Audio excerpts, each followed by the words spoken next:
Wow! Ici, c'est pas une question de compétition, mais plutôt de profiter d'un agréable moment entre amis. Donc, on vous amène dans un secteur phare du parc pour une belle randonnée en raquette.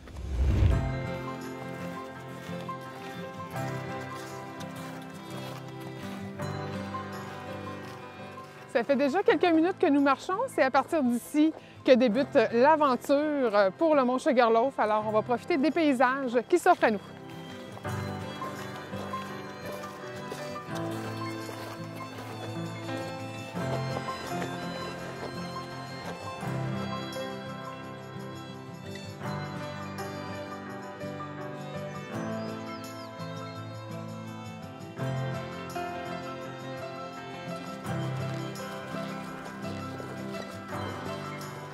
Et vous voyez comme il fait beau.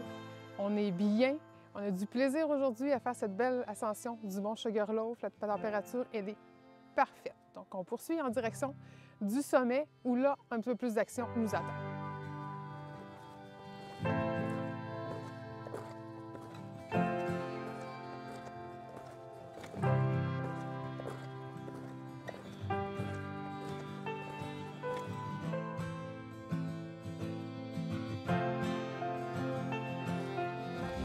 Pour enfin arriver à l'abri, on a bien hâte de prendre une petite pause collation après les dernières minutes qui ont été plutôt intenses en direction du Mont Sugarloaf.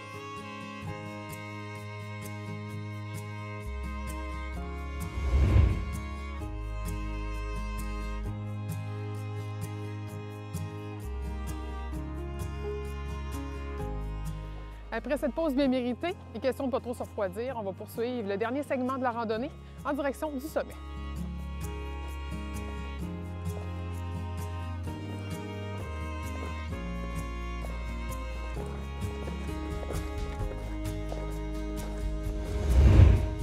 Et nous voici rendus au sommet du Mont Sugarloaf à 650 mètres d'altitude.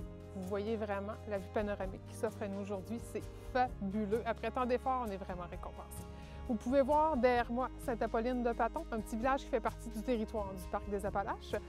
Un peu plus loin, le lac Talon, la montagne Grande Coulée et un peu plus à l'est, sud-est même, le mont Katahdin aux États-Unis. Donc, fabuleux ce paysage à presque 360 degrés que nous offre le Mont Sugarloaf. On a mis environ 2 heures avec quelques pauses, bien sûr, et nos collations pour se rendre ici au sommet, un des points culminants du territoire du Parc des Appalaches, un des plus beaux points de vue de la Chaudière-Appalaches.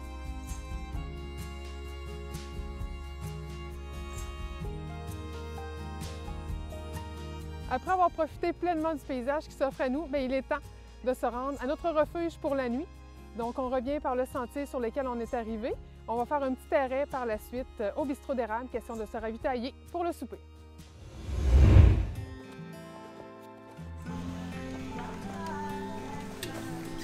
Bonjour Noémie! Salut, bonjour, ça va bien? Ça va? Oui, on arrive d'une super randonnée au sommet du Mont Sugarloaf. Donc là, On vient chercher la boîte. on vient chercher la boîte qu'on a commandée. Vous allez manger un bon repas en refuge? Oui, exactement, on passe une nuit en refuge. Ouais. On a vu les arbres en arrière, les érablières et tout. Là. Oui, vous avez traversé notre érablière en montant chez Sugarloaf. Puis avez-vous vu la vue en haut? C'est exceptionnel. Toute beauté, toute beauté. Ouais. C'est beau le Mont Sugarloaf. Fait que dans le fond, dans la boîte, on a vraiment le menu de base de notre cabane à sucre. Puis vous avez à l'intérieur toutes les instructions pour comment préparer le repas en refuge. Et puis vous avez la tire, le beurre d'érable et le sirop d'érable là, pour accompagner tout ça. C'est génial, on va se régaler avec ça. Bon appétit! Merci! On part avec.